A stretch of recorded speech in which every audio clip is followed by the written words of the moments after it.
Livestock plays a vital role in ensuring food security, livelihoods, and incomes in Africa. It contributes 24% of the continent's agricultural GDP and up to 73% in certain countries. About 70% of those employed in the livestock sector are women. The triple C crisis of COVID-19, climate shocks, and conflict between Ukraine and Russia are having a significant impact on Africa's livestock sector, which sustains over a third of the population.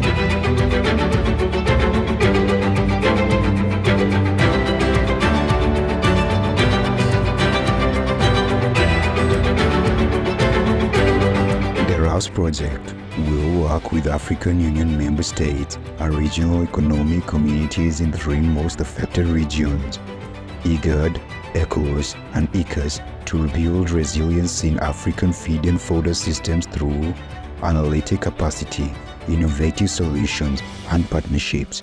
RAFFS Project aims to make a significant contribution to food security and nutrition in Africa by ensuring that Africa's livestock sector continues to provide a sustainable food source, livelihood, and income for millions of people. As you know, the arid and semi-arid areas of the ICAD member states covers 60 to 70% of the land mass. So most of the animals that feed people in terms of beef, meat, actually come from these areas. The critical areas for us will be how to address the shortages. We have shortage of commercial feeds for poultry farmers. The high cost of feed, it's making poultry farmers leave that business, and cost of products very high. So for us in the poultry sector, is how to address this high cost of the main ingredients, maize and soybean. And for fodder, we are just beginning to create awareness on the importance of fodder and the fact that you can't keep animals that you cannot feed. And we are looking at fodder not only for red meat but also for dairy, and particularly looking at placing emphasis on having not only meeting our target but also reserves. From the perspective of ICAD, because we help the traders or the member states to export a lot of meat to Middle East and North Africa countries. That is the countries in the Gulf states, as well as in North Africa like Egypt, like Libya. Actually, these people prefer a lot of meat from the ICAD member states. Livestock is the backbone of our economy. 60% of the people depend on livestock, direct or indirect. And we have the pastoral, agri-pastoral people, and it is 45 to 60% of the GDP of the country, and 80% of the hard currency we are receiving from the outside when excluded the remittances. So that this sector is very important, and we are very glad to be selected Somalia to become the beneficiary of this project on resiliency for feed and for Africa. The drought effects attributable to the climate change affected the livestock sector in a very negative way, where farmers lost livelihoods, we lost animals, and this considering that livestock is a major enterprise of investment in this country, this loss was massive. In response to drought and climate change challenges, the government has put in place mechanisms to ensure that in the event of another severe drought, we are able to cope. The first challenges is the cost of doing business in terms of logistics is very expensive. The charges we pay for livestock export, especially the live animals, are very high, especially the port charges and the veterinary charges. So if we can reduce even that cost to 50%, I think this business will be a 100% profit business. So one important thing is for us to be able to focus on the key driver of the growth of the livestock sector, which is feed and fodder. That actually would be my focus, that we see how the country itself can organize, work with the private sector, the banks, work with development finance institutions to put more investments so that we can have industrial level of production of feed and fodder to be able to grow the enterprises that are depending on livestock for their livelihoods. If we don't have that, then we are losing a big opportunity. The bank is looking at the livestock sector end to end, from upgrading and then financing, and eventually also linking to market. Yes, so that is what we are trying to do in light of the climate change. We are trying various things in terms of production. We are looking at feedlot enhancement. In some cases, we enhance the feedlot. We're looking at also establishment of feedlots.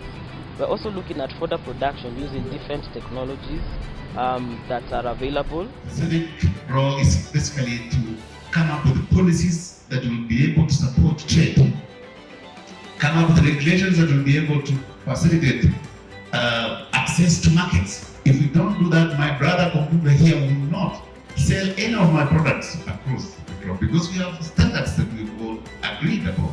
The biggest challenge is fodder production. If we fix it, we have fixed our problem. The region in 2020, despite the COVID-19 restrictions, and the region managed to export 4.72 million heads of livestock and meat at 1.3. And this one, we are just talking of Middle East and North African countries. We are not talking of DRC, we are not talking of Central Africa, we are not talking of Tanzania and others. And so what about the drought impact? The region was really hit very hard. Actually, 9.5 million heads of livestock were lost. We are here to look how we can engage more and more women in livestock value chains, but exactly for feed and fodder value chain. As you know, feeding animal is very important to increase their performances for growth, for milk production, and we want that we enhance capacity building of women through all segments of feed and fodder value chains, and enhance and improve the capacity building of women in inputs, how to feed correctly their animals, also in processing of feed and fodder to have the added value and value addition to make this value chain and this feed production more impactful and have gainful impact on women livelihoods, to have better incomes. And we are here to raise a voice, to talk together, to exchange knowledge, and to strengthen mainly capacity on resourcing. We want more inclusion for financial, more inclusion in all segments of feed and fodder value chains for women. Because as the population grows, and this is not just for Kenya, worldwide, then we have higher demand for food that is coming from livestock, and mainly proteins. So we have requirement for more milk, we need more meat, we need more eggs. You can name many things that are coming from livestock. And Africa mostly is relying a lot for their food security at the country level, at the household level. They are depending a lot on the livestock. And this sector cannot be sustained without feed. Hence my involvement and the focus we have for today, to focus on the growth of the feed sector for the sake of the livestock thriving in Africa. Apart from the assessment, we're also looking at how we can include the financial institutions, because one of the gaps that women face in the system is how they can tap into financial services that are available, how they can access it, and how they can benefit from some of the packages that are available in the financial and insurance institutions. So we are looking at how we can involve them in creating solutions that are required for addressing the gaps in the feed and fodder subsector. There's a lot of suffering or the deficiency in lack of data for making decisions. And you find across the value chain of the feed and fodder, we have farmers who are caught up with these crises, losing a lot of livestock and having to lose on incomes and employment because of lack of information. And therefore data comes in as a main driver to inform decisions, because where there is no data, then sound decisions can never be made. So that is the basis of us focusing on data in this project and ensuring that we build it up. And across Africa, we've had these challenges. That's why we want to bring up this awareness to farmers, into the sector, to make sure that we're investing in data and we're utilizing all the resources that we have around data to inform decisions on what needs to be done in the sector.